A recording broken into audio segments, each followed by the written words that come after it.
आज का हमारा टॉपिक है सिंबल डेटा टाइप। तो सिंबल भी हमारा एक प्रिमिटिव डेटा टाइप होता है जो कि हमारा जावास्क्रिप्ट ES6 वर्जन के अंदर इंट्रोड्यूस हुआ था। तो सबसे पहले हम सिंबल का यूज़ कर कर एक वेरिएबल क्रिएट कर लेते हैं, देन हम उसमें बाकी की चीज़ें डिस्कस करेंगे। तो हम यहाँ पे एक वेरिएबल लेते हैं let A is equal to, और वेरिएबल क्रिएट करने के लिए यहाँ पर हमें दिया होता है एक सिंबल के नाम से फंक्शन दिया होता है विद कैपिटल एस, और इसके अंदर हम अपनी डबल कोट्स के अंदर अपनी वैल्यू लिख देंगे। और वैल्यू हमने मान ली वैल्यू है हमारी वैल्यू 1, और इसको हम प्रिंट कर लेते हैं कंसोल डॉट लॉग और अपना वेरिएबल विच इज़ ए। तो ये आपका प्रिंट करेगा सिंबल वैल्यू 1। अगर हमें खाली इसके अंदर की जो ये वैल्यू है जो कि वैल्यू 1 है, अगर इसको प्रिंट करना है तो फिर उसके लिए हमारे पास यहाँ पर प्रॉपर्टी होती है सिंबल की डॉट डिस्क्रिप्शन। तो जो सिंबल की अंदर की वैल्यू होती है इसको हम डिस्क्रिप्शन बोलते हैं, और उसको गेट करने के लिए हमारे पास डिस्क्रिप्शन के नाम से प्रॉपर्टी है। तो ए डॉट डिस्क्रिप्शन लिखेंगे तो हमें खाली वैल्यू 1 प्रिंट होगा, ये आपका सिंबल प्रिंट नहीं होगा। तो आपका वैल्यू 1। देन हम सिंबल के कुछ की पॉइंट्स के बारे में बात करते हैं। तो सबसे पहला अपना की पॉइंट है यूनिकनेस, कि आपका जो ईच सिंबल है वो यूनिक होता है even if two symbols have the same description. कि अगर दो सिंबल्स हमारे पास हैं, अगर उनका डिस्क्रिप्शन सेम है तब भी आपका वो यूनिक होगा। अब इसका मतलब क्या हुआ, मान लो कि हम यहाँ पर एक और सिंबल ले लेते हैं let B is equal to, और यहाँ पर जो सिंबल बी है इसको भी सेम वैल्यू देते हैं वैल्यू 1।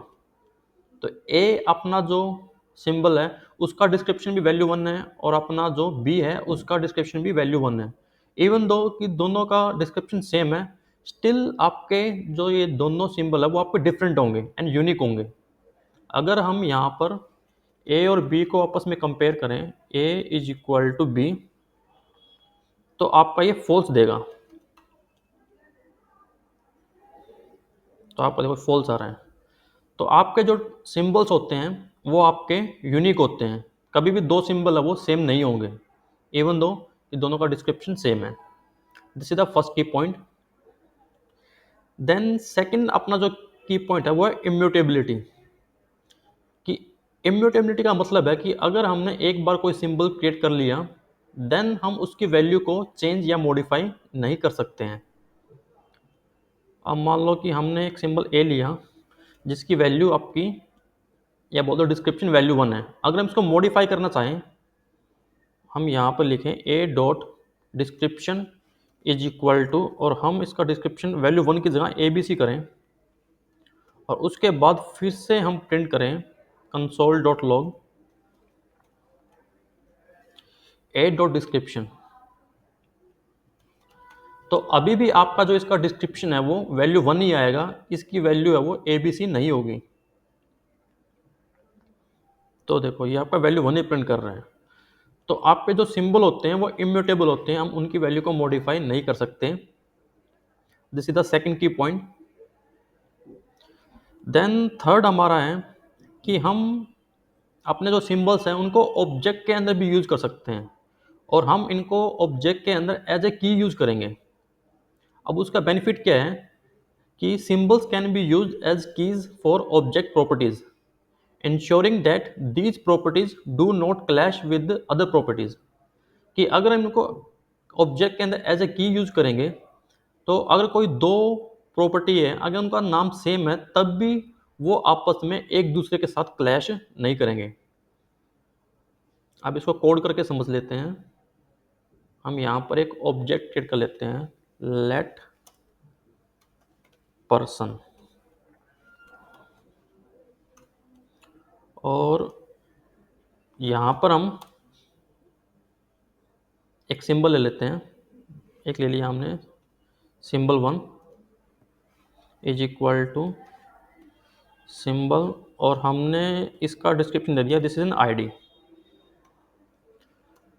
और एक और यहाँ पर सिंबल ले लेते हैं sim2 और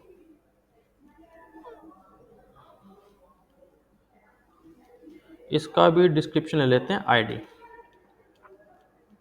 तो एक तो हम अपना पर्सन का नेम ले लेते हैं, मान लिया कि हमने इसका नाम ले लिया राम। सेकंड हम इसकी ले लेते हैं एज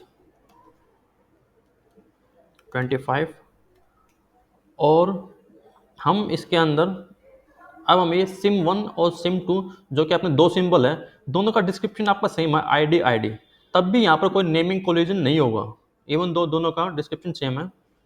तो हम अगर यहाँ पर मैं लिखूँ सिम1 और अगर हमें यहाँ पर सिंबल 1 को इंसर्ट करना है तो फिर आपके यहाँ पर स्क्वायर ब्रैकेट्स लगेंगे और उसके अंदर अपने सिंबल का नेम इज इक्वल टू, और मान लो कि हमने इसकी आईडी दे दी 1 2 3 एंड हमने एक और सिंबल ले लिया सिम2 जो कि हमने ऊपर डिक्लेयर किया हुआ है और इसकी वैल्यू ले ली 4 5 6।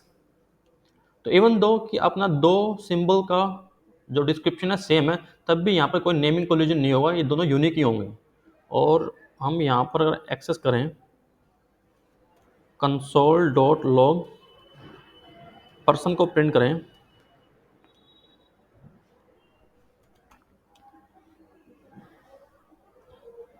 नेम एज एंड आपका जो सिंबल आईडी है, तो फर्स्ट अपना है 123 एंड दूसरा आपका जो सिंबल आईडी है वो 4 5 6 है। तो यहाँ पर दो सिंबल का अगर डिस्क्रिप्शन सेम भी होगा तब भी आपका कोई नेमिंग कोलिजन नहीं होगा। This is the third key point. And आपका फोर्थ की पॉइंट है नॉन एन्यूमरेबल, कि symbols are not included in for loop, कि अगर हम फॉर लूप का यूज़ करके अपने ऑब्जेक्ट को आइटरेट करें तो हमें ये जो सिंबल्स हैं जो कि हमने एज ए की लिए हुए हैं ये आपको नहीं मिलेंगे। इस पे हम फॉर लूप लगा के देखते हैं। For let keys in person और हम इन कीज़ को प्रिंट कर लेते हैं console.log और कीज़।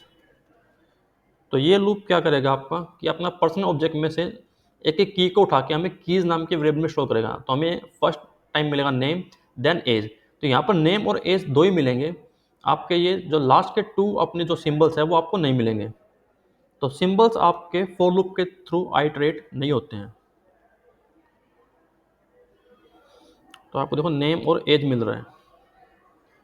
तो ये आपका फीचर यूज हो सकता है कि अगर हम अपनी जो ऑब्जेक्ट है उसके अंदर अगर हमें एनकैप्सुलेशन करना हो या डेटा को हाइड करना हो, कि कोई भी अपना जो सीक्रेट डेटा है जो कि हम चाहते हैं कि अपना जब हम लूप के थ्रू अपने ऑब्जेक्ट को आइटरेट करें तो वो चीज़ हमें एक्सेस ना हो outside the loop, sorry outside the object, तो फिर हम उनको एज अ सिंबल क्रिएट कर सकते हैं। तो सिंबल डेटा टाइप का यूज़ आपका ऑब्जेक्ट के अंदर एनकैप्सुलेशन या डेटा हाइडिंग के लिए भी आपका हो सकता है।